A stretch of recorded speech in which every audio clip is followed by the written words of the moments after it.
Good morning, everybody. My name is Len Nielsen. I'm the CCI B&P coordinator for the Southern Region. Welcome to the Fire Prevention Grant Workshop today here in Sacramento. With me today is Natalie Burke. She's the program manager for the grants. D.P. Sharma, she's the AGPA for grants in Sacramento, and Bobby Newman, he's research analyst for the grants program. Again, my name is Len Nielsen. I'm the CCI B&P coordinator. A few formalities. Bathrooms are out the door to the right, go through the elevator area and straight ahead for the men's bathroom, and the ladies' bathroom is before the door there on the left. In case of an emergency, we have multiple exits in the back and off to the side here. So if you hear the fire alarm sounding, please exit the building, and the exit point is in the front of the bike racks for a gathering point. Please sign in. If you haven't signed in, please sign in at a break. This grant workshop for the fire prevention will be from 10 to noon, and then from 1 to 3 is the forest health grant workshop. So a slightly different program. And then we'll be around for questions afterwards as well. So I'm going to hand it over to Natalie, and she's going to walk you through the slides. So Natalie, come on.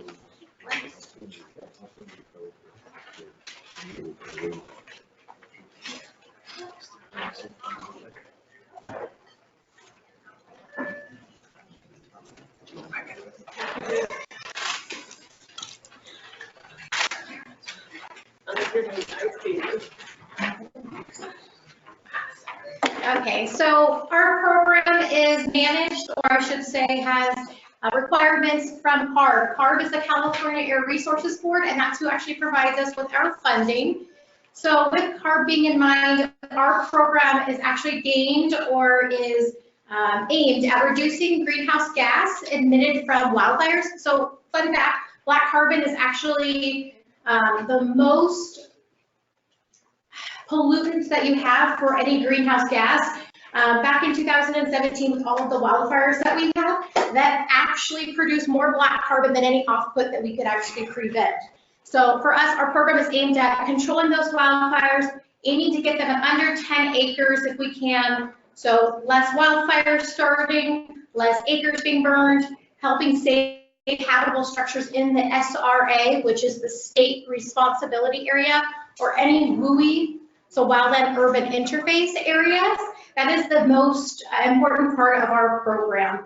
In addition, we do have benefits that we ask for. It's not a requirement, but we look for in our grantees. Any type of benefit to low income, disadvantaged, disabled, or communities at risk. Those are very important to our program as well. If you guys live or are in those areas for your projects, make sure you put that on your application. It is very critical for our program, but again, it's not a requirement. And again, linkage to habitable structures that are in an SRA or a WUI area. We would like to reduce the number of homes that are damaged or destroyed from a catastrophic wildfire. An overview of our program is we started, our grants went live last Wednesday. We were going to close on December 4th, 2019 at 3 p.m. That date is very important. I will mention it multiple times throughout this whole presentation. In addition, we have 3 different types of grants that you can actually apply for. There's hazardous fuel reduction, fire prevention planning, and fire prevention education. Your grant can encompass all 3 of those. They can encompass one, but you choose the majority of your grant based off of what the majority of the funds are going towards. Now, for an example, if you're going to be doing the hazardous fuel reduction work like roadside clearance, putting in a fuel break, chipping, mowing, whatever you're going to do, we also ask that you encompass some type of educational component to it, such as signage, something very simplistic, a sign that brings some type of announcement or education to the community saying this is your hard dollars at work. CAL FIRE, greenhouse gas, GGRF is also being included in this. You can also put your company information on there as well. So if you are a fire state council, a local fire district, or any of our other entities that are eligible, you know, that information is prevalent so that the community knows where the dollars are being worked on and that they're actually brought aware to what's being done in the community So sometimes there's not really that information being passed back and forth, and the community members want to know, where's my money going? Where is their fire reduction being done? And they need to know that kind of information. These grants are 4-year grants, and they will run through March 15th, 2024. So again, we were talking about eligible applicants. So eligible applicants for our program are any of these, so state agencies, Native American tribes, or any local government either within the SRA or adjacent to the SRA, and that's including school districts, special districts, RCDs, incorporated cities and counties, fire districts, community service districts, water districts, and also any type of 501c3. So fire safe councils are also eligible as well, or fire-wise communities. Now, if your entity is not one of the same, let's say you're have an HOA, or maybe you're a fire-wise community, but you don't have the 501c3 standing, you can actually partner up with a sponsoring organization who is one of these that are named on the board. And you guys would be able to use it as a sponsoring organization to get the funding for your project. So that's pretty important to know as well. If you're not specifically eligible, you can work with a specific eligible applicant to make sure your project does get funded. So some ineligible projects, this is huge for this year. Our program hasn't really changed since 2014. We started off with a capital equipment of $50,000 in 2014, and then 2016, we moved it up to $100,000 for capital equipment, and it's been that way ever since. This year, we have bumped it up to $250,000. It does exclude the purchase of vehicles because we aren't purchasing fleet, but what this is going to do is actually help those who need the trailers to pull the chippers or to get their specialized equipment to be able to purchase them on one grant and not have to break up their grant in multiple projects. So it's one grant to pull the chipper or whatever else you're going to need to buy a masticator if you are going that route with fuels reduction. In addition, so if you purchase something over $250,000, that is ineligible. Installation, creation, upgrade, maintenance of fire protection features such as roads, bridges, water storages, or structures, that's ineligible. So no type of infrastructure improvement is allowed. However, you could do work around that area to protect it. So that is pretty important. There is a little bit of a fine line there. So we can protect water storage features, roads, bridges. So any egress and ingress routes, if you need to do some type of clearance, that's allowable. But actually paving the road is not allowable. Any project submitted by a for-profit company is not going to be eligible, has to be a nonprofit. Again, the previous slide tells you who's eligible. You can work with a for-profit company if they're going to provide you a match, but that will be it. Projects or activities with indirect costs greater than 12% not allowed, along with projects or activities utilizing CAL FIRE staff without seeking corresponding reimbursements or requests for services that are already provided. Why this is on here and why it's very important is back in the day, I don't know, 2014, everybody thought that the CAL FIRE camp crews were available, and they were not. So they thought that, oh, they're only $200 a day plus their admin fees. We're just going to keep asking for the CAL FIRE camp crews to do the work for us.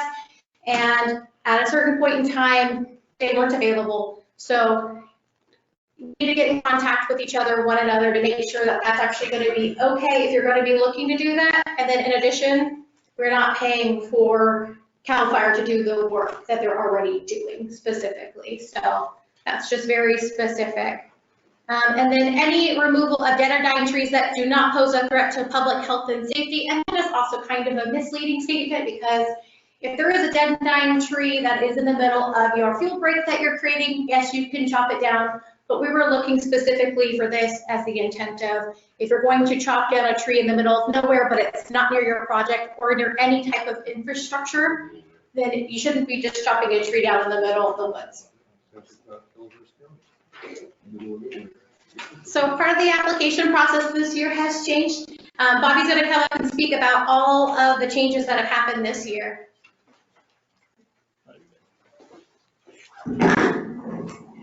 So the application process is pretty simple. First is the electronic application packet. It's 5 pages. And then for information, just basic information like project name, title, and then all the contact information. So it's very important that you make sure the information on the application is correct, because this is the information we pull up to generate your application file. And if anything's off, then it's gonna keep carrying an error across the board. So like say your zip code is wrong, or your address or your organization is wrong, then there's gonna be error in your application packet. Then next is the NIFC and mapping component of it. We'll go more details into that afterwards. There's also a articles of incorporation that's only applicable to nonprofits. So we know that you're a 501c3 because that's one of the eligible applicants. If you're a special district, you don't have to worry about the articles of incorporation. And then there are also various forms such as the STD 204, the STD 19, and the STD 21. Including with the application process is also a scope of work. And you can find all these documents online at the CAL FIRE website. And then also the budget sheet as well. And finally, the board resolution, we do have a template available, but a lot of organizations have their own board template, and you're more than welcome to use that. And then also keep in mind of the grant end date for these grants is going to be March 15, 2024. So keep that in mind. You are allowed to have your grant end sooner, but we just recommend you do it. Give yourself a full amount of time so that you don't have to do an amendment later on when things come up.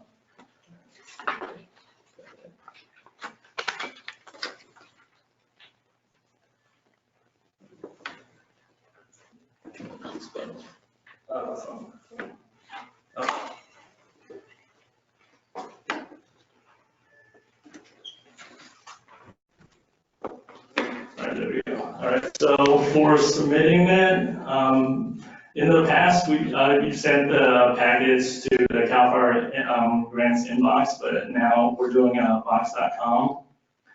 So it's just slightly different. Now when you request for a tracking number, it's still going to be the same process. You can refer to the procedure guide for more details on that. So when you request your tracking number, you just give us all the information we need. We process that and then create a folder within box.com using that tracking number. And then we'll put the email address that you want to have access to the folder. And then we'll send a link out to that email. In addition, we'll also email you the tracking number with a link that you can click on. That'll take you directly to your folder. And then once you have access to that folder, you can put all the application packet in there, like the application, scope of work, map, budgets, and anything else that you think might pertain to your packet, like sometimes letters of work, you can do that. And then, yeah, just make sure. And then the box.com also keeps track of modification stuff, so you can like edit when it's in the file or remove and add it, but it keeps like a tracking of all the different versions of it. So, but any versions after the deadline, which is at December 4th at 3 p.m., won't be accepted. So if you do a new version, we'll have to accept the previous one before that one, if it's after the deadline. Yes. The PDF says December 6th, sent out, just so you know. The deadline is December 6th on the PDF. The one on December 6th is for Forest Health. So there's two PDFs. Yeah, they're pretty close, like 2 days. We're 2 days apart for that, yeah. But you are right, there is one on December 6th. Okay. Is there any other questions regarding the application process or the submission process? No. And then I hand over to Dean, she'll go into more further detail on the NIFC and the mapping components. Hello, everyone. So for the NIPSI and mapping web map, there are 3 segments, which is geopoint, project influence zone, and treatment influence zone. As you can see on the screenshot I have, there is going to be a URL which is going to be shared with you once you ask for a tracking ID. And once you click on it, you're going to see this window. And we are emphasizing on this because that this is a major portion of our grading process, and this is a part of our application package as well. So if you have applied last year for the grant, you should have an NIPSI account already. And if you are a brand new grant applicant, once you get your tracking ID, please email your first name, last name, and your email address so that we can provide you with an NIPSI account, because we are handling it on our end. So if you don't have an NIPSI account or an organizational account, you need to email either Southern, South, or GMU or FP grants to with your information, which is first name, last name, and your email address. Yeah, do not contact NIPSI for any emails or anything, because this is what we're handling on our end. And the deadline to apply for a NIPSI account is November 26th. The reason we have this a week before the deadline is because it takes up to 48 hours to 72 hours to get the NIPSI account. So if we don't get that information in before, we're not able to provide you with any username or password. So it's important for us to get that information before.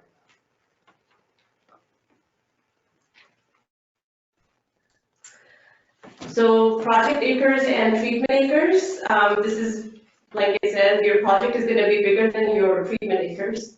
And on top of it, we have a geopoint, which should be the center of your project. So the project acres is going to be a broad area, and the treatment is going to be the little areas. You can have multiple treatment areas under same project, which is going to be your same tracking ID number. So a few things to remember about NIPSI is do not apply for NIPSI account if you already have a NIPSI account and an organizational account, because it's going to create more problems because you have multiple usernames and NIPSI doesn't like that for sure. And for the password reset, it's very simple. You can just click on forget password and it will guide you through if you have forget your password. GeoPoint should be your center of the point, and there are required fields. When you click on those, we want you to have your first name, last name, phone number, email address, and a little bit of description about your project. And the reason we want that is in case we want to get back to you for your project or treatment, polygons or GeoPoint, we can contact you. Maybe you have the A+ application, but your polygon is not clear. I'll be the one who's contacting you and asking you for the information. So make sure you have everything clear and provide, again, the November 26th is the deadline. Any questions for Lucy and Navin? Perfect. Do you have a question on your third point up there about don't draw the entire state? I forgot about that. So last year for the education grants, we got 4 polygons, which is on the entire California. This year we are not going to accept that. That's why we have geopoints. So if you're doing education grant, you just have to drop a geopoint for the education areas you're going to cover. The whole California polygon is not going to give me the correct information to go forward, and it was not very appealing when we drew that on the grading process. But that's it. Any more questions? Perfect. Thank you.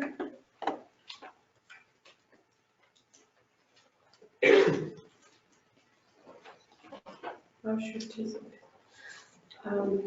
I got a question. It's online questions. How should TIS and PIS be mapped in case where specific treatment area will be selected as part of a project?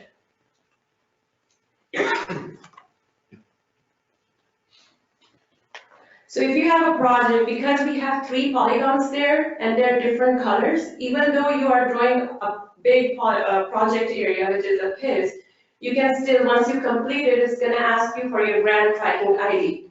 So to complete this process, you have to have your grant tracking ID. Once you're done with that, when you click on a treatment, it's just gonna go inside your polygon. It's just gonna overlap each other. So it's not gonna give you any problems to overlap or anything. I hope I answered the question. Yes. When you get a verbal question, can you repeat it so everybody else can hear it? Because you have the microphone, but nobody else does, okay? Okay, thank you. I think that's good enough. Multiple polygon? Yeah. Okay. Anything else? Yes. Can you draw multiple polygons if you have multiple project sites? Yes, you can. If you have a different, like, let's say you have 2 projects working and you can have the tracking ID, but you can have different project, multiple polygons, yes. So your project area is gonna be 1, let's say, and then you're gonna have multiple treatment areas in there. So does that make sense? Unless you have a different projects and you have different tracking IDs for each project. So separate applications. Yes, correct. So if you have multiple projects with multiple treatment areas within them Yes, in a single application, yeah, that's allowable. that's allowable. Because once you have this on your screen, each of them are gonna ask you for the grant tracking ID. You can overlap each other, you can have geopoint, you can have project influence zone and a treatment zone with the same tracking grant ID. As long as your tracking ID is correct, I'm not gonna have any problem merging them together. So it's very important to have your right grant tracking ID. I'm not sure who it was. Okay.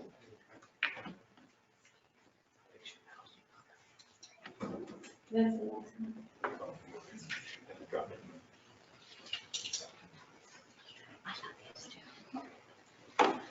You got it? All right. I'll be here for any more further questions, so thank you. Natalie Burkbacker here again. I have a couple of questions, but I'm going to reiterate something that Deepti said just to make sure that everybody is on the same page. So why the PIS, the TIS, and the geopoints are so critical for our program is because we actually use those PIS, TIS, geopoints. All of your data that you put in this NIFSI account is what we use to calculate your greenhouse gas calculations. There is one big difference between the 2 programs of forest health and fire prevention, and the biggest one is we do the greenhouse gas calculations. That is huge monetarily, that is huge for your program. All of that stress is taken off of the grantees or the applicants and provided to you by the state. So that's why this portion is super important to make sure that if you're drawing multiple polygons, you're doing it as best as you can. So if you're gonna have multiple treatment areas in one polygon, that's exactly what we're looking for. Just make sure that they are as accurate as possible. So at any given point during this process, during the application phase, during the awarding phase, or even afterwards, if any changes need to be made to your scope of work or your project, something, for instance, happens and maybe CEQA doesn't go the way you plan, we need to change a little bit of your actual application that's happened, or if we need to change a portion of your grant because it's burned through at certain points, that's definitely happened. This information is key for us to be able to keep up with updating your greenhouse gas calculations for our funding source. So when she says make sure your tracking number, your name, your contact information is in there, it is key so we can get a hold of you in the future so that your greenhouse gas calculations are correct so that the funding can continue. So that's the big one. And then we got 2 questions online. One question says, I work for a tribe. Can we request technical assistance from CAL FIRE in submitting this? So right now we're actually in the process of working with CARB on getting technical assistance for different entities for tribes. So right now it's not available, but you can always contact us directly and we can work with you one-on-one to make sure that you are eligible and you meet all the specific criteria and we can answer all the questions for you. So if you do have any questions, please feel free to email us. Our email for my direct email box, also DP's, is spgrants, Fire Prevention Grants, at fire.ca.gov. That is listed on our Fire Prevention Grants webpage. It's also in the procedural guide. If you email that email box, you will get DP or myself to be able to email you back directly. Another question we received is, can a fire safe council apply for more than one project? And not even just the fire safe council, all applicants can apply for as many projects as they want. There is no cap or limits for the number of applications you can submit. I hope that helps. So here's the solicitation process that's going on right now. It's very specific. There are hard deadlines that we need to meet. Right now, it opened up last Wednesday. Our grant solicitation is going to close on December 4th, 2019. In between that time frame, there is another important date. The NIFC cutoff deadline is November 26th.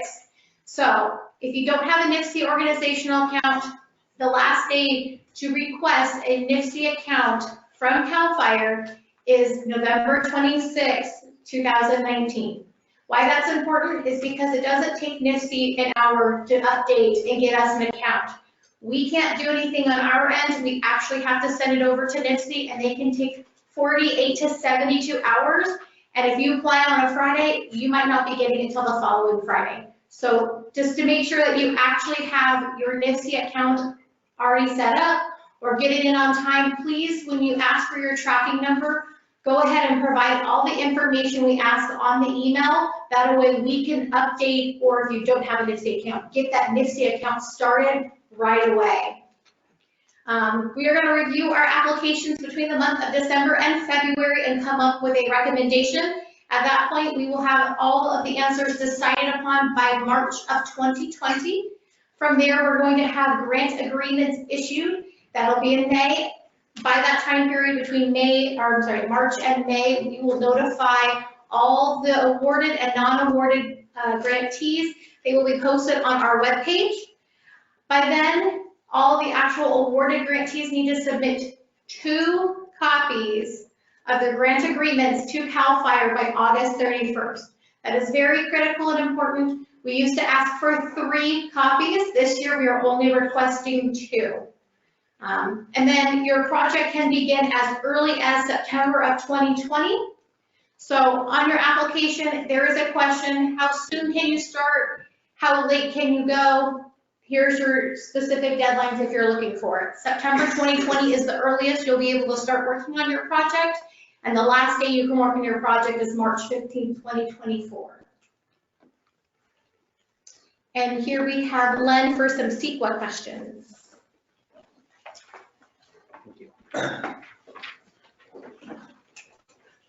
CEQA, well, it's not as hard as you think. I start that off.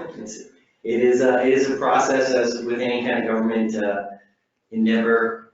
Government code requires any projects that are funded by the state to have CEQA.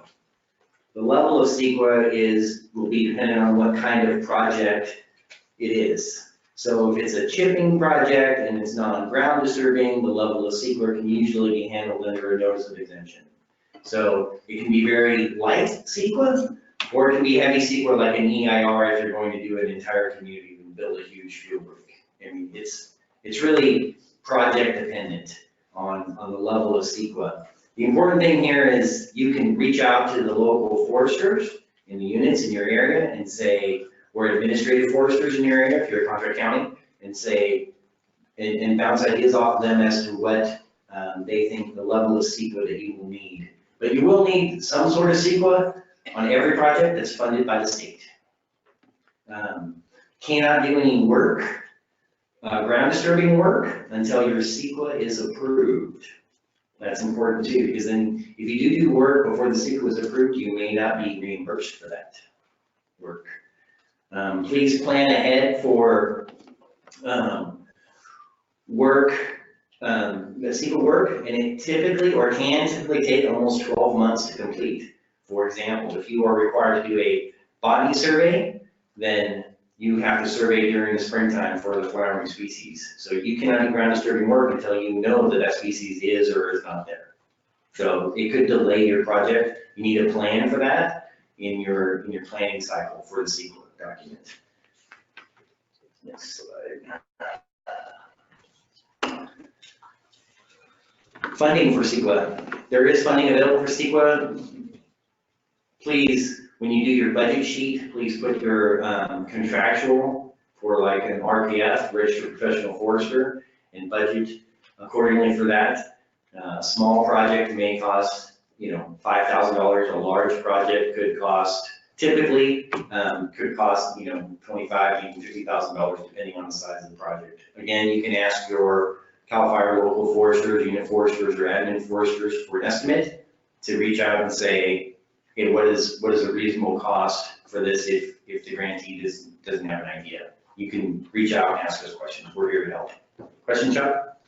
So does the CAL FIRE cultural resource evaluation process apply to the fire prevention grants? It does. So that also takes time, as well as covering species, to reach out for archaeologic review for ground disturbing activities. So it has to go through the CAL FIRE review process. The cultural resource, if the agency that's applying is the CEQA lead agency, do you still have to submit the cultural resource information to CAL FIRE archaeologists for review? Correct. Yes, you do. So depending, and again, it's depending on what type of project, what kind of ground disturbing activities will occur, will depend on the possible mitigation measures if there are sites in the project area. And those right now currently have to be approved, reviewed and approved by CAL FIRE state archaeologist. It takes time, so please prepare for it. That is one of the longer, that and biology and botany take the longest amount of time in preparing a CEQA document. A couple of things I just wanted, before I leave, that's it for CEQA today. Anybody have any other questions for CEQA? It can be simple or it can be hard, yes. Has the governor's executive orders affected CEQA requirements or the compliance in any way for this process? For this process, no. This process still requires such as a notice of exemption or timber harvest plan could be utilized. Any kind of CEQA document like that applies. So if you have a project that has within the footprint of a timber harvest plan, and within the timber harvest plan, it denotes fuel reduction activities, that CEQA document can be used in lieu of doing a new one. Question from the online. It says, what about CEQA waivers for fire breaks and other fuel reduction? There's no such thing as a CEQA waiver. There's the CEQA process for fuel reduction. There are exemptions for fuel reduction, such as through the timber harvest, through cow trees that you can apply for as a landowner or a grantee. So you can combine multiple landowners with that exemption. That's brand new for this year. Any other questions online or in the audience right here? Is there any exemption for evacuation routes? Depends on what you're doing for the evacuation route. So if you're not doing a ground disturbing activity, that's basically an exempt project, right? And so you would do a notice of exemption for that project. And with non-ground disturbing activities or planning activities, it's usually exempt from CEQA, but because it's funded by the state, it needs to have something. The minimum document would be a notice of exemption. Follow-up, would mastication of a tracked vehicle count as non-ground disturbing? Depends on the ground pressure of the tracks, and it depends on the type of head that the masticator has, if it's considered ground disturbing or not. So some masticators are ground disturbing if they go all the way into the ground surface and mulch up the ground, versus some stay like 12 inches off the ground, and that's not considered ground disturbing. Thank you. Other question over here? Well, the question I had was, could you elaborate a little bit more on what ground disturbing is? So ground disturbing, the important thing with ground disturbing is if your project can impact or affect a resource such as a plant as a sensitive resource and or archaeology or cultural resources.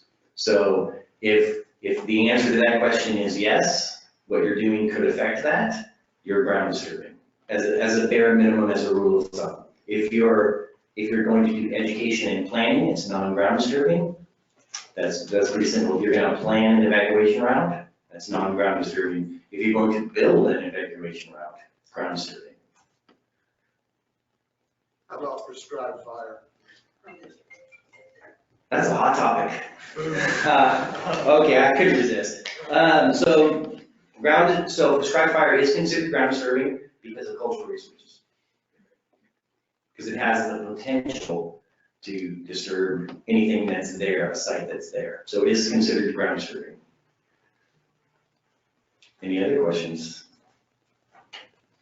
Those are good questions, thank you. Last thing, December 4th, 3 p.m. deadline. That's very important. I know you've heard it every time, and November 26th from NIST. Very important also. If your application is not complete, it is not accepted. Okay, that's all I have. Any questions? I'll be around later. Thank you.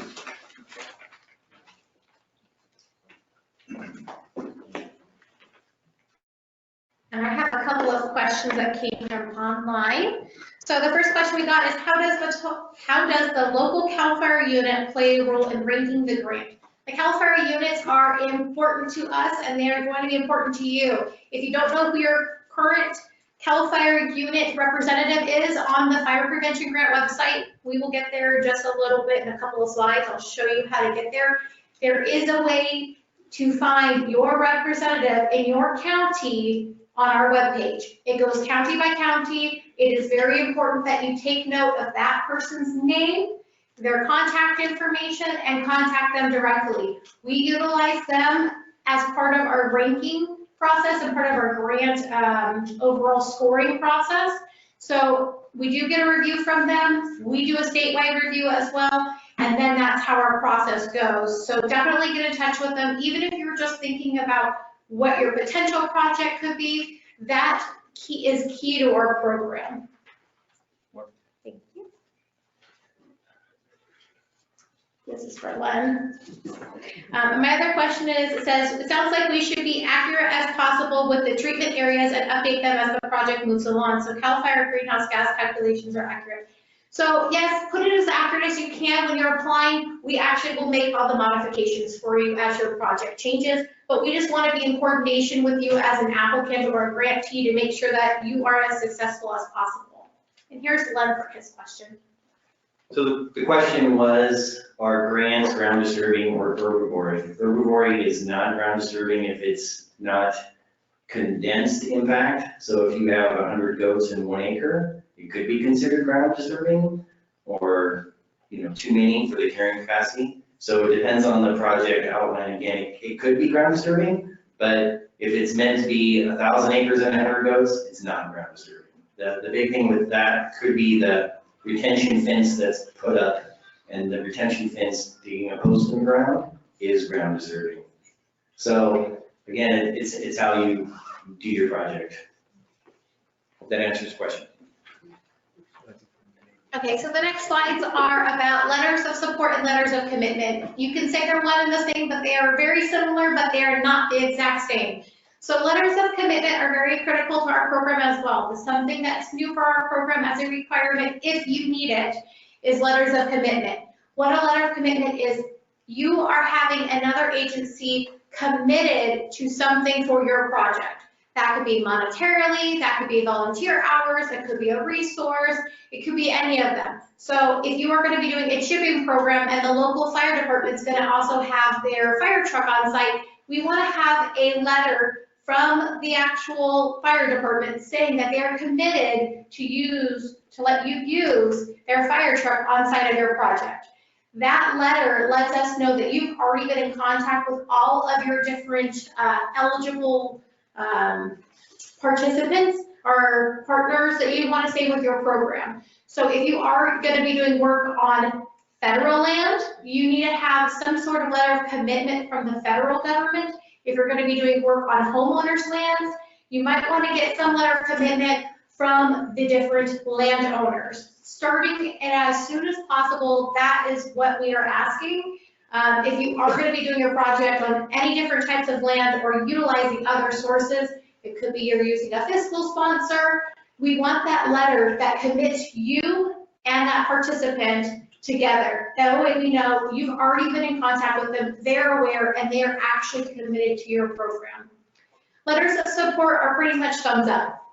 Can't be from CAL FIRE, it can be from any other source, but it pretty much just says, we give you the green light, we like your project, you're good to go. We do like letters of support as long as they're not from CAL FIRE.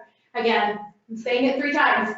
As long as they're not from CAL FIRE, any letters of support from CAL FIRE are thrown out, just automatic.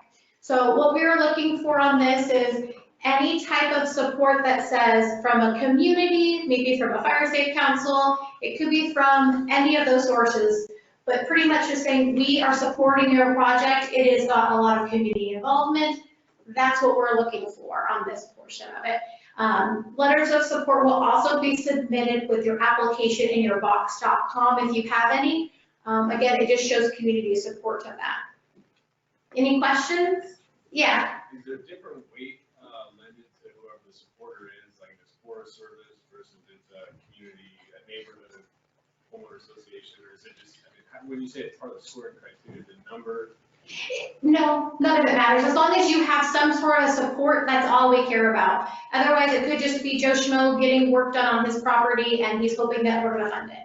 And that doesn't always work out that way. If we want work done on like a communities program or a community property, let's say a whole neighborhood, and you get the whole neighborhood's HOA together and the fire safe council, it just shows a little bit more support, that the community is more involved.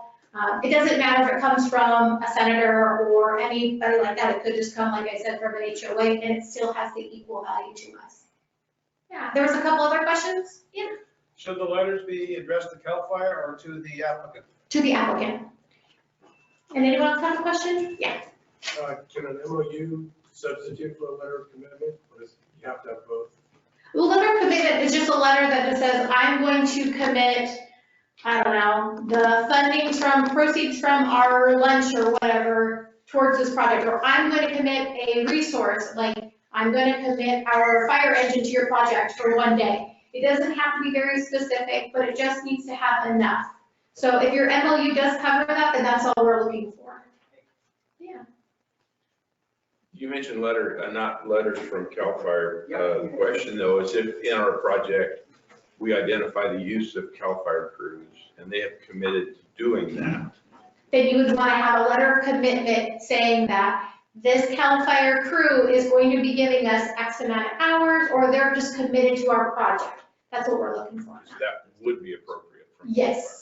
Yes, that would be very appropriate. So letters of support from CAL FIRE, which is just a thumbs up, is a no-go. Now, certain areas in California also have our contract counties, and contract counties in different areas have a CAL FIRE hat, and then they have their county hat. So they're, let's say in Riverside County, they can actually give you a letter of support from their Riverside County hat, not their CAL FIRE hat. So keep that in mind as well if you're going to be working with them on their different levels. It's pretty important as well. Our external communication plans are encouraged, such as signage, community meetings, press releases, and field tours. So any type of outreach that you guys can provide during your actual grant while it's awarded is very, very much encouraged. So like I was saying previously, if you have a fuel break, putting up a sign that says, hey, this is your project at work, we're doing it from X day to X day, and then you have different signage or logos on the bottom for CCI, CAL FIRE, and then your local district or your local entity. That's very, very much appreciated, and we like pictures of that as well. So here's Bobby to go over the invoicing process. All right, so this is how you get paid, so pay attention. All right, so invoice template, there's a link. Yeah, there's a link and you can find that online. It looks like this and on screen. The basic information is pretty simple. The budget amount should match your budget sheet. So all the categories are there, like salary and wages, employee benefits, contractual, and all that. And then the current cost should be what you're billing for this invoice period.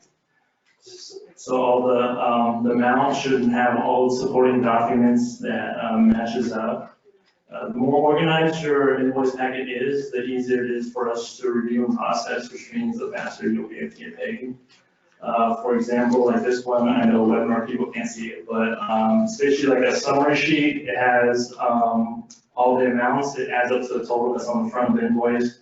It also has check numbers and vendors and stuff. So if anything were missing, like let's say they were missing like $100 or something from this, we would be able to look at what was missing, like, hey, this check for $100 is missing.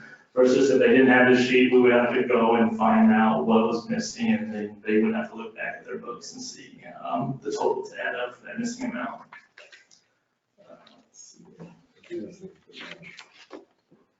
So we recommend monthly billings. It keeps the invoice package to minimum, because sometimes the packets can get pretty big. But if there wasn't any work done or cost incurred in that period, we wouldn't require you to submit an invoice for like $0 or anything like that. So, yeah, is there any questions regarding the invoice template or the invoice process? And then sometimes we know that usually grantees, they don't have enough funds to front the costs, so we allow for advanced requests. This is mainly for nonprofits. So you're able to ask up to 25% of the grant amount. But before you can ask for another advance, you have to liquidate all of that down to the penny. Yes, sir. So it continues to be limited to nonprofits. It doesn't include agencies. For this year, it's open to anyone, pretty much. It's in the procedural guide. Including agencies can get the advance payment? Yes. Oh. But just double check the procedural guide, because the advance payment is through legislature and they have rules when we're passing that. So they'll say which entities are eligible. So, and then for new for this year is the accountability reports. The legislature to pass advance is required that we have reports to see how the advance funds are being spent. So those accountability reports can be found online. I think as of this moment, we're still working on it. So once that's done, your unit CAL FIRE will let you know. And it's only, the reports are only for those who ask for advance. So if you didn't ask for advance, you don't have to worry about those reports. So any questions on the advance or advanced accountability reports? All right.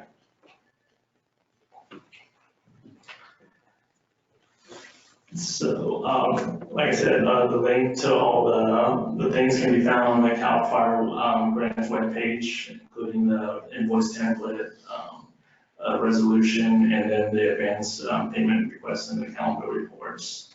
And also the quarterly reports, and then a final report template can also be found there. So for allowable costs, the allowable cost is basically what was approved during the reviewing process in your budget sheet. So anything that's in your budget sheet that's been approved is allowable.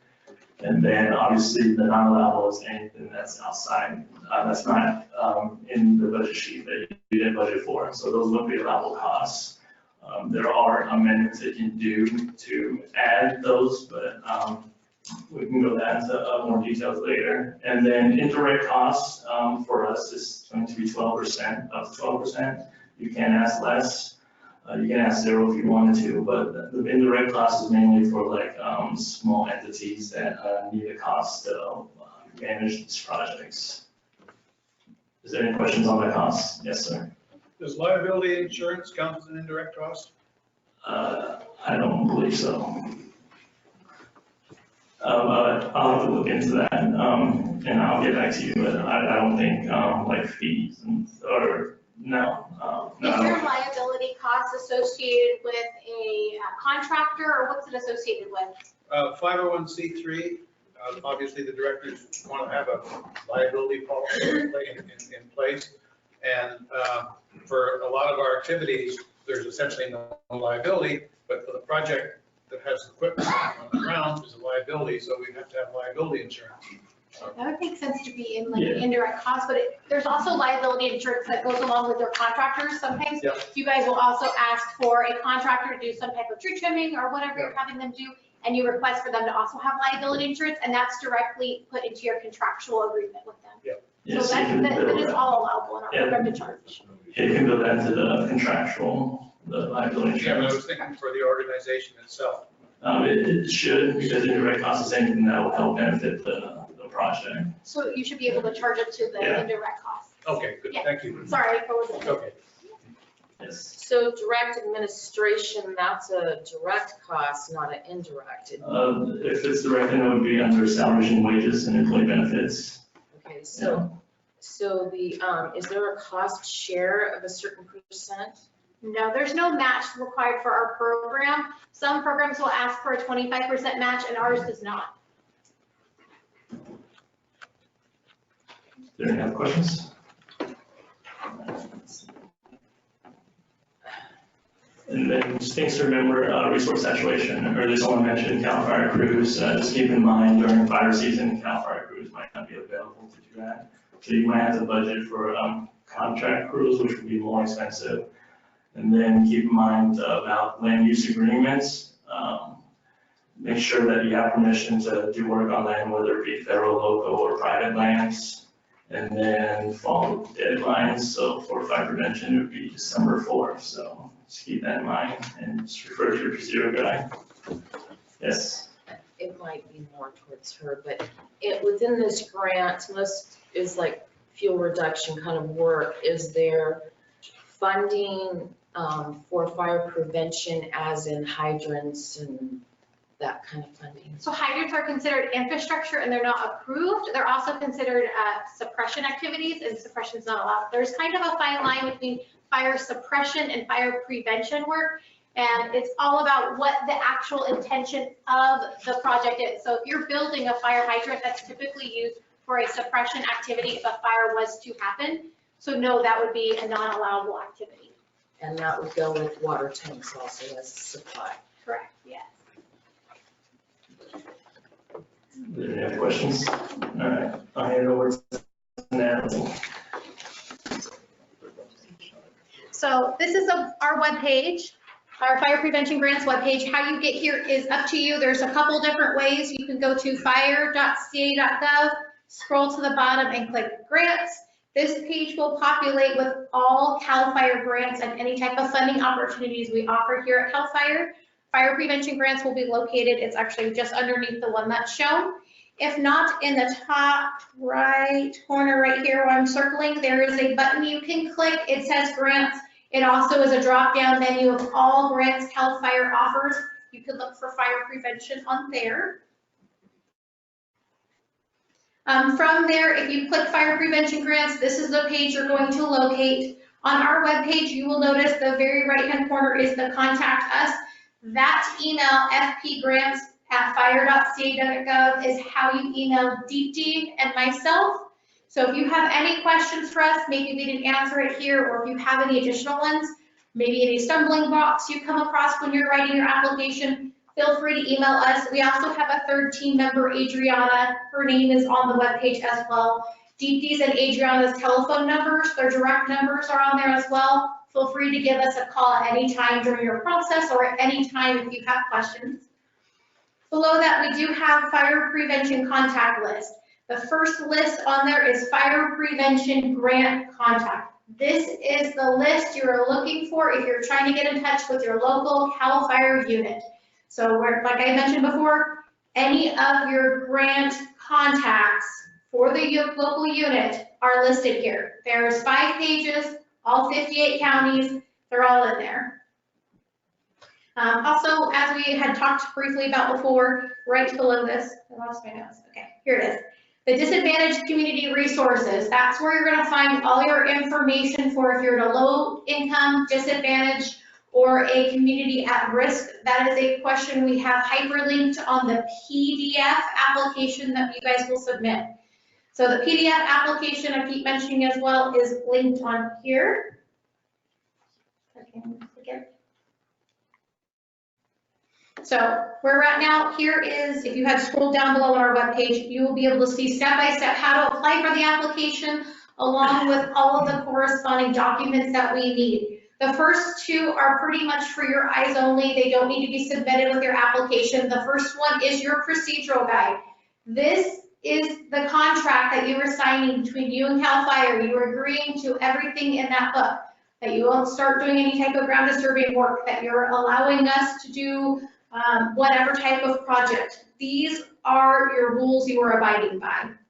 Below that is some frequently asked questions. These questions are the questions we get all the time. So if you have a specific question, and let's say it's 9 o'clock at night when you're reviewing this and you don't know, you can email us or you can look through the frequently asked questions. Typically, if you're having a question, we've probably already been asked that same question. We're on our 7th cycle of our program. And before that, the next 5 slides down, or 5 steps down right here, are our entire application package. So you have the PDF version of the application, your budget sheet, your scope of work. You also have your NIFC information as well. So those are step-by-step direct instructions that have pictures. So how to draw your polygon, how to get your NIFC or organizational account. And this one right here, the link to the webpage is exactly what you'll see inside the instructions. If you click it, it directly links you to the webpage. You'll log in with your NIFC username and password, and you draw your polygon. So it's pretty much a shortcut for you guys to get to your NIFC account. Okay, so we got 2 other questions that came in. I just wanted to make sure I answered them. For tribes, will we use the negotiated indirect rate we have with DOI? So we only allow for 12% of indirect costs. If your indirect costs exceed that, your company or organization will have to either utilize that as a match for the difference, because we will only pay up to 12%. I know sometimes organizations have 18 or 30% indirect cost rates, and we will not pay that share. Organizationally wise, we only pay up to 12.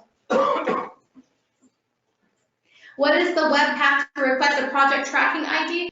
So the web path to request a tracking ID is through the calfire.grants@fire.ca.gov. That's also listed in the procedural guide on page 14.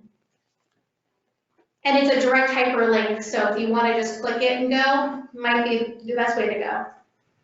Another question we got is there a backup documentation required to indirect cost rates? And no, there's not. Any other questions? So on the disadvantaged communities, is it 40% has to meet that requirement? 40% of our funding, yes. And it's different every single year. CARB actually rolls out a percentage to each allocation, and we get it specialized to us. So it's very specific to the amount that we receive. So because of different grants I've dealt with in the disadvantaged communities, just about every state agency has a different kind of map. And a lot of them, because of certain communities and their second home, like more of a touristy kind of area, even though it is disadvantaged, does not show the accurate mean annual incomes. Correct. So how do you suggest approaching that? Mine was to try to argue it through the census and maybe other variables. Yeah, because that's what it's based off of, is census data. But on second homes, those homeowners do not live there, but their income shows up. So I would write that in your narrative and explain it that way, because it's not a requirement for us to only give money to those low-income disadvantaged areas. A lot of the time, as long as we meet our restriction or our requirement, the rest of them don't have to be in those areas, but majority of the time, our grants do fall in those categories. So if they're in a buffer zone, that also helps. Buffer zone in reference to what kind of buffer? So you could be in a low-income disadvantage or a buffer zone, so it kind of buffers around that. It's a 1.5-mile radius around that area. You might also be encompassed in that, and that also gives you the same credit as if you were in the low-income or disadvantaged or communities at risk area. So when we print off or, you know how you click on, The map. yeah, the map, and you kind of move that around to see how it varies, you want to look for the lowest. Is that how we work it? Because some communities, you know, are surrounded by disadvantaged communities, or it doesn't show up within that community because it's Yes. more of a vacation touristy area. I guess I've struggled with this. Yeah, and I know exactly what you mean. In our area locally here, if you go onto the map, you can look at a close area nearby Sheridan. Sheridan is definitely not a very highly populated, rich area. You're not really going to see millionaires driving around with their mansions, no. But they're not considered a low-income area on the map because of the other areas that it encompasses. But we know specifically they are part of that. So in our advantage, if you write that in your narrative, we can actually utilize that information. So I would definitely put that in your narrative and explain it that way. That way we can understand. Now, when I say write that in your narrative, our narratives are key for your scope of work, for your grant to be successful. When you're writing your actual application, make sure you're very specific, but just enough to get the story moving along. So under scope of work, you're going to give the narrative of maybe there was a history of fire in that area, maybe there's a history of low incomeness, or maybe there's a, like you're saying, low income right next to that area, there's a nexus to it. That information is critical for us to be able to describe a picture of what your grant is going to do. When we're doing our grading process, we have two different individuals. It's all chosen at random. You don't know who you're going to get to actually score your grant application. And it normally comes from one person from the north and one from the south. We pair up. People don't typically know those areas. They're not going to get a grant in their specific home location and read it. So the more you can describe in your narrative and explain what goes on in that area, what's happening in your community, the better you can describe your project and keep it moving, the better your score is going to be. And that's been that way since 2014. Not much has changed. Yeah. Would you be willing to describe a little bit more of that grading process and what you're looking for in that scope to have a competitive project? Yeah, it's actually all in our procedural guide. Everything's actually outlined specifically in there. But our project, or we go through 3 different types of review processing. We do a review with the local units. They go through, they review GMU also, grants management Bobby's area.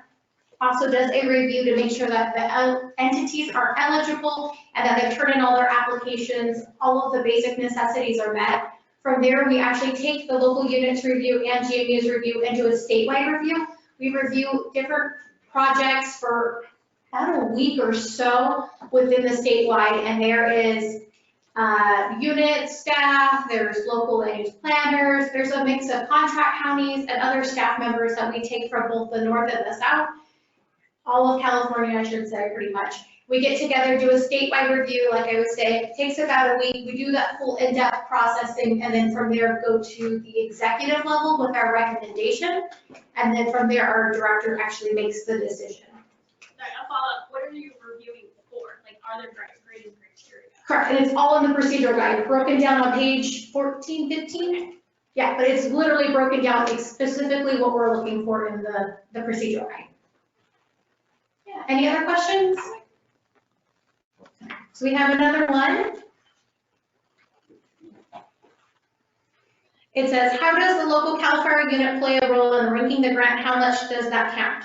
Well, they have their own review criteria that they're going to score for, and it is definitely very important. So if you are looking to do a project with us, make sure you reach out to your local unit. Your contact and your involvement with the local unit review is key. Not even for just getting approved on the grant or anything along that lines, but being successful in your actual application process and being completed. It is key. So please make sure if you do not have your local unit contacts number, you go on the webpage and you contact them immediately.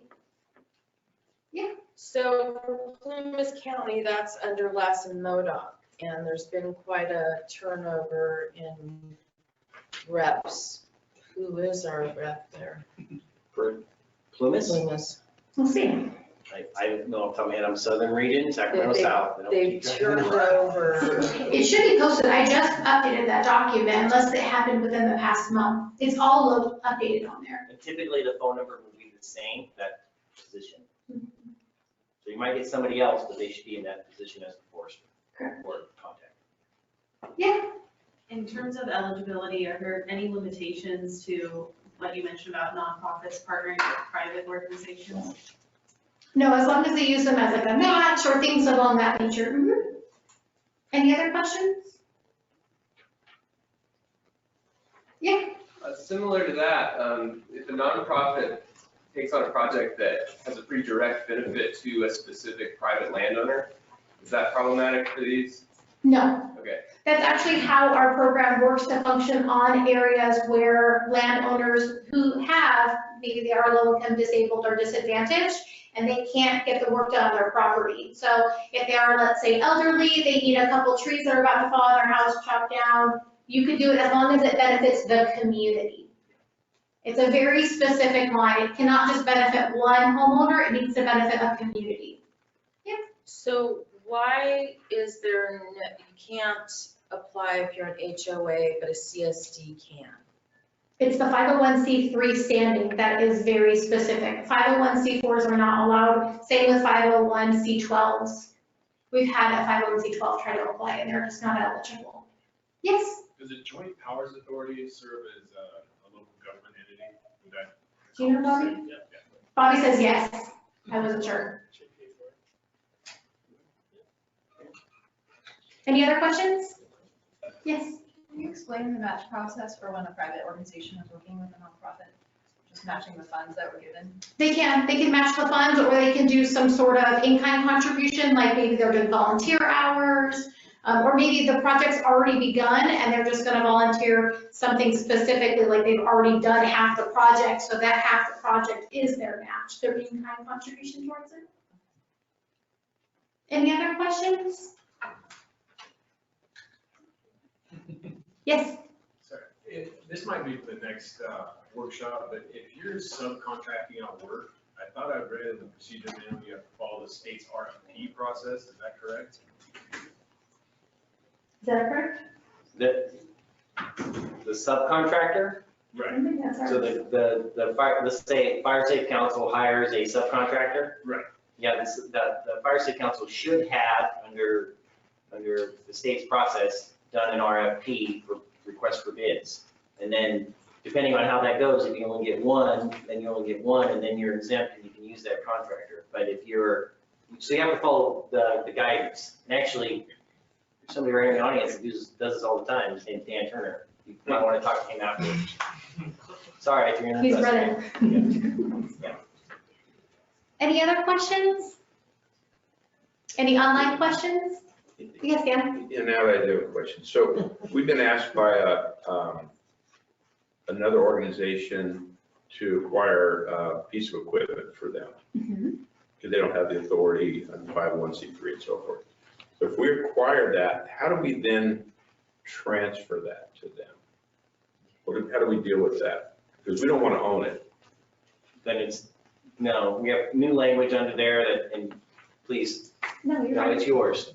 It belongs to the Fire Safe Council with a 501c3 for the intended purposes that were spelled out in the grant for the life of that piece of equipment, the usable life of that equipment. Once it goes beyond the usable life and it's amortized, it's yours. You know, let's say a chipper and it's worn out after 10 years, then if you guys throw it away or give it to somebody else, that's on you. So if our particular policy of this council is not own anything, don't even own a pencil. So if we were to be their fiscal sponsor in this, we would have to maintain ownership of that. We couldn't transfer ownership of that. Correct. Okay. Any other questions online or in person? Okay, we've got an online one coming. I'll just read it to you. Yeah. My hand's getting tired. Our project is for defensible space assistance for individual landowners. Are you saying that all of the landowners need to be low income and the fuels reduction on their lands needs to have a public benefit? Nope, No. that's not. The greater good theory, right? So if all these landowners do defensible space, then that's a greater good for the community to have the area be safer. Does prevailing wage apply when hiring an outside contractor? That is a good one. It is in our procedural guide, and CAL FIRE will not answer that one. It's already in the procedural guide. That is exactly what it says. That was from our legal office. Can I comment on that? Yes. So it's kind of like CEQA, depends on what you're doing, whether or not prevailing wage applies. So there are certain exemptions to prevailing wage. Depending on how you describe it, will depend on if prevailing wage is required. So you need to look at the requirements for prevailing wage when you write up your project description. And there is a link to the webpage and all that in the procedural guide if you need it. Any other questions online or in person? Okay, then thank you guys for attending our webinar and thank you guys for your assistance with fire prevention. Next webinar is at 1 for the Forest Health. Come on back at 1 o'clock for Forest Health, and most of us